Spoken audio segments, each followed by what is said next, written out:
Good afternoon, everyone. Hi, my name is Kerrie Scroggins, and I am the owner of Conversations at Kerrie's Korner, a podcast dedicated to conversation. Something our society, our country, our world, our families, our everything is sadly missing. Conversation. We do a lot of this conversation where we're talking to each other via our phones, our computers, our social media, but we don't do a lot of in-person conversing anymore. And it's caused a major problem in our society. As we see every day play out, right? We see it in our politics, our education, our sporting events, our everything. We are forgetting how to talk to each other civilly, rationally, intelligently, calmly, with respect and dignity. It's like all of a sudden it just is gone.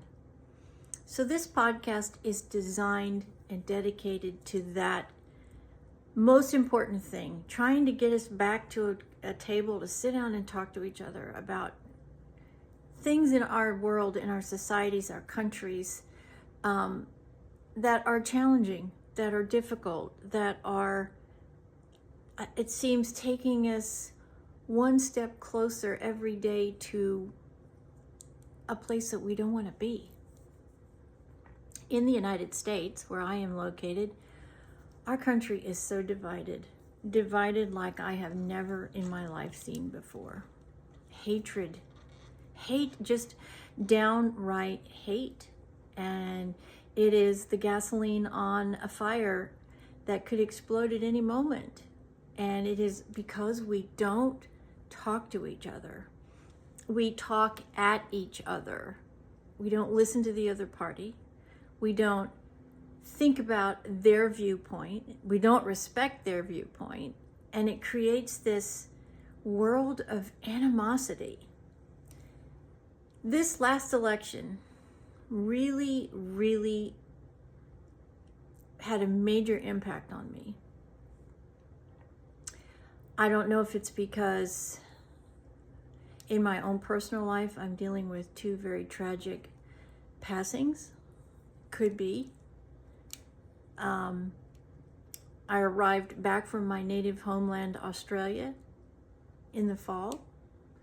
There was just this perfect storm of things in my life that was happening all at once, and one of them was this volatile, awful, hateful, divisionary election that seemed to consume the majority of Americans. And I made a decision that I wanted to do something that I felt could help. And that's to create a podcast where I bring up issues, topics, conversations, challenges, concerns, whatever their subject is, talk about it, and then get it out to my circle of influence. And then if it strikes a chord with you, you get it out to your circle of influence. And it starts that conversation again, where we can maybe, just maybe, start to get back to the table and talk to each other. That's how it all started.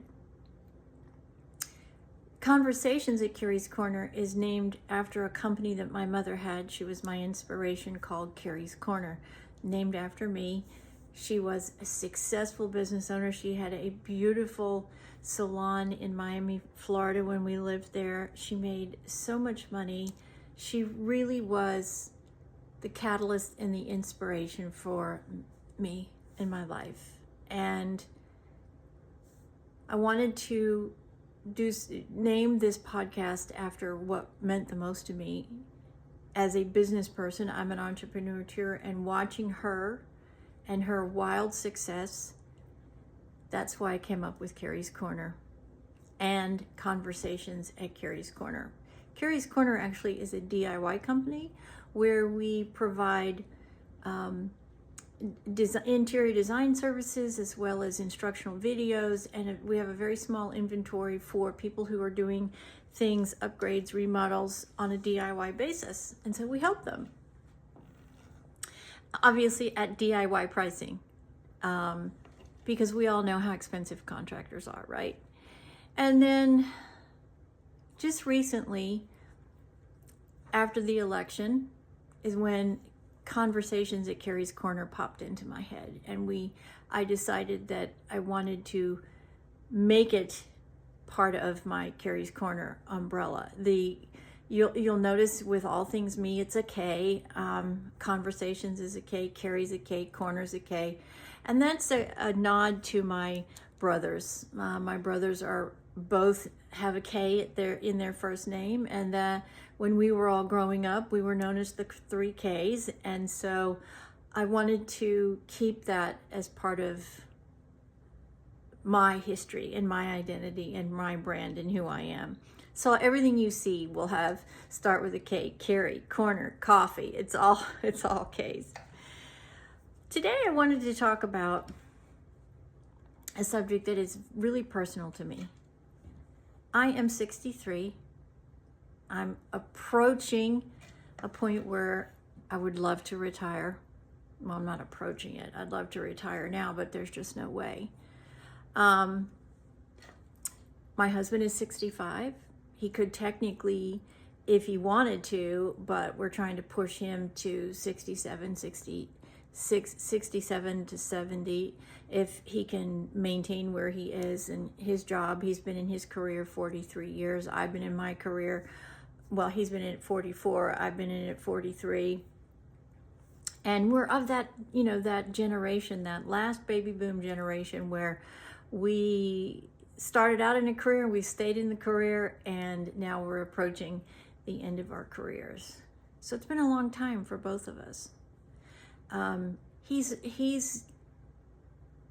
not in the same position as I am. He works in the civil engineering field. I am in my main business is an independent insurance agent. I've been in that in the insurance industry since I was in college. So 43 years, a long time. And I know there's other people that are in the same place that I am. We are. We know that we're going to be working at least 3 to 5, maybe even 7 years more until we get to 70. That's sort of the age now that is the target age. It's been moved back slowly and steadily. And we are in this part of the generation where we can't retire yet. And so that age keeps going back, moving further out. And we're at the point in these careers where, and I know I'm not the only one because I have friends in very similar situations, same thing, they've been in their industry their entire career. I only had a 5-year period in my career where I wasn't doing insurance, and that was after my last child, and I was an immigration officer for 5 years. I'm Australian by birth, and I worked for the Australian government for 5 years when I decided to go back after work after my youngest was old enough. And so that's the only time I have not been in the insurance industry. And what I'm finding as I talk to my peer groups and I talk to my husband is we're all really struggling. We're struggling with motivation. We're struggling with the lack of, in our society, customer service. We are lacking with the ability to connect. We are struggling with motivation. We're struggling to stay positive. And we're struggling to get up every day and make sure we're headed in the right direction so we can have productive days. I feel like I have hit a wall, and I've never in my career ever had a hard time motivating myself. Never. And I am. And I'm thinking to myself, how am I going to get myself back in the right direction to get another 5 to 7 years? Because, in your 60s, do we really think we're going to be able to change careers? Do we really think we're going to be hired by anybody else? Now, I know there's a lot of companies that are looking for older workers because they know that we are not on our phones and the internet and all these other things. But is that really an opportunity? So how do we reset here? How do we get that excitement and that motivation and that desire and the day-to-day gasoline that keeps you going day after day after day to be successful and enjoy what you do? Because I feel like I am at a brick wall with no gas in the gas tanks, nothing in reserves, and I am emotionally and psychologically checked out. Are you there too? I know so many people that are. And I think a lot of it is because of where we are in the society. There's so much that we are all coping with at home, on a personal level, and that even trickles over into our professional world, because let's face it, the last 10 years in the United States has been hairy. I mean, really hairy. And there's a lot of animosity. Nobody has time for anything. We're go, go, go, go, go, go, go. And sometimes you just have to just get the train off the track and reevaluate and recommit. And I've always been able to do that, but not now. Not now. I've done so much reading and so much looking for anything that I can consume to restart this engine, to get myself headed back in the same positive, excited, motivated, encouraging direction, and I'm just not finding it. Because let's face it, there's a real big difference between 60 and 40 and 60 and 20. And that's kind of what I'm looking at. Everything I see is either directed to 20 to 30 or 30 to 40, but I'm not finding a whole lot over 50. And I know there are so many of us that are facing this exact challenge in our careers because we can't retire. We are the first generation where we are not ready to retire at 65. Financially, we're not there. And most of us are 7 years away from being ready due to all of the things that have happened here in the United States, from the '08 crunch to COVID to this horrific last administration where maybe 5 years ago, well, I can tell you, I know 5 years ago, my husband and I were so much closer to retiring than we are today. So now we've got to go and recoup all of that, plus more. So it feels to us like we have another 10 years to work really hard, stuff as much away as we can, and is it really going to be enough? It's just a overwhelming cloud, and I feel like it affects so much professionally that we all do. And like I said, I know so many people that are in this same exact situation, and it's not for any other reason, but there's been some significant life-changing events in all of us that have emotionally and financially just derailed the train. And it's a very unsettling time. So have you been through this? Were you ever in this situation? What did you do? How did you reshift? How did you reshift and change and rechange and get yourself back to where you need to get, so you can look at every day and say, okay, every day is a great day. We're going to do this. We're going to be positive and look down the road, see the success down the road that I was always able to do. And now I can't see it. I can't see that light anymore at the end of the tunnel. And I am not sure how to get it back. And I would love to know if there's anyone out there that has been through this same transition. What did you do? How did you refocus? How did you reset yourself so you could work hard, be successful till you can get to the end and say, okay, now I'm okay. Now I can go. Now I can retire. And if you did that and you're in retirement, how's your retirement going? Are you good?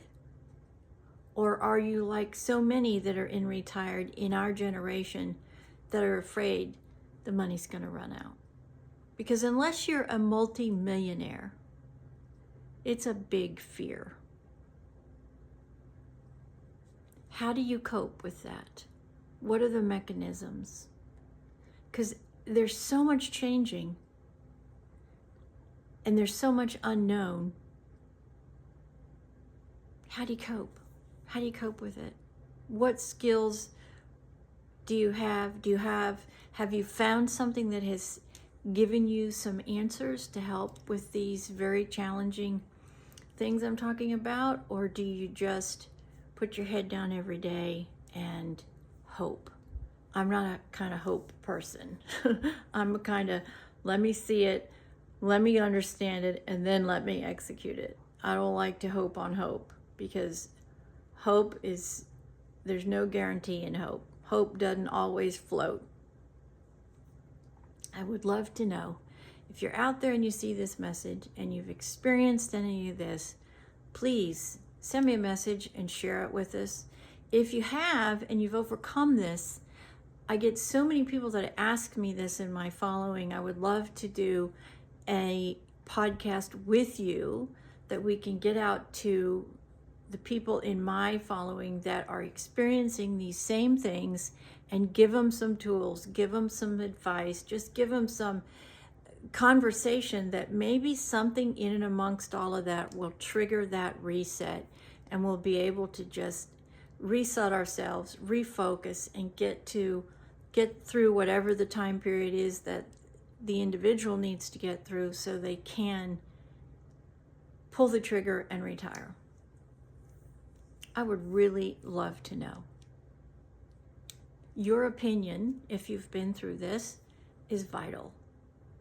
Real world experience in these types of really difficult, challenging situations, human situations, is so important, because then as humans, we can all see, okay, well, this person did this, then they had to make a shift or a change, and they did this, and now here they are. They got through it, they were successful, now they're happily doing whatever it is that you're happily doing. Because our generation is so accomplished. A lot of the self-help is not directed to us. And that's really too bad, because we have been so accomplished. When we get here and we're in this situation here, it's no wonder we're like, okay, now what? How do I refocus? This is all new to me. This is all strange and unfamiliar territory. And for most of us that are self-driven and have these A personalities, which our generation is that generation, it's very difficult. And it is such a challenge. And frankly, it's a downer. I don't like to be down. I like to be up and positive and raring to go, hitting my numbers, being successful. I'm surviving, and surviving in my world is not enough. I don't want to just survive. So, I'd love to hear from you. Reach out to me if you would. You can reach me through the podcast, or send me a message, make a comment, or you can reach out to me at any of my social media channels. I'm on YouTube, Facebook, TikTok. Just type in my name and you will find me. And I would so love to hear from you, possibly get with you and do a recorded conversation so we can help others that may be here already or headed in this direction. Maybe there's even some that are on the other side that are seeing this, that still need that little bit of extra help to get them all the way through. Human experience is invaluable because it shows our brains that others have been in the same situation, managed to cope with it, made the changes, and got to the other side. It's an amazing process that our brains go through. And having that, for me anyways, would be truly life-changing. And I know there are so many others that are in the same exact situation that could also use a little bit of help. So I'd love to hear from you. Conversations at Kerrie's Korner. I'm going to leave you with a picture. It is when I think of conversations, besides my mother, I reflect back to when I was a little girl coming to this country. We traveled a lot, my mom and my two brothers. We would travel to meet my dad, wherever he was. My dad's a retired pro golfer, so he would travel ahead and then we would follow behind because we couldn't fly back then. It was too expensive. And my mother loved to drive. And we saw so much of this beautiful country. Oh my goodness, we saw so much of it. And in the majority of the South is where this took place. And I can remember pulling into these tiny towns and seeing these diners, you know, sort of from like Back to the Future diners. You'd walk in and there'd be this really long counter. There could be people on roller skates. There was chrome and beautiful colors, and it was always immaculate. You could sit down at this bar and have a coffee or a Coke and slice of apple pie, whatever. And inevitably, my mother would sit down at the bar. My mother never met a stranger. She had this amazing, uncanny ability to make lifelong friends in an hour and a half. She'd sit down and have a conversation, and she'd come away and I'd be watching this and thinking, how does she do this? She just had this an amazing knack of talking about what was going on and then coming out and either having a different opinion or she changed somebody else's opinion. And it was conversation. It was sitting down in front of somebody, respecting them, listening to them, you know, without making them feel like they had to justify themselves, really listening and talking about whatever it was. And then she'd come away and those people would end up being friends forever. It was just an amazing thing, and it happened over and over and over again. So picture that diner when you think of Conversations at Kerrie's Korner. That's what I hope that we can do here, is we can make change by coming back to the middle, talking about these issues, and then getting it out to all of our circle of influence and making people aware of it, talk about it, because that is where we can make true change in our world, in our societies, in our countries, and all over the world. If we just take a few minutes, listen and talk. It's the most powerful thing on earth besides love, talking to each other calmly, rationally, and listening. Doesn't cost anything. Just takes time and effort. So, Conversations at Kerrie's Korner. I try to do 2 a week, and I would love for you to join us, and I would love to hear from you. So, please reach out. I'm all over social media. I'd love your feedback. I'd love ideas for podcasts, and let's connect and talk about the issues that are challenging to us. Right now, this one, career motivation over 60. That's a big one. And there's a lot of us there. So I'd love to hear from you. Have a blessed day.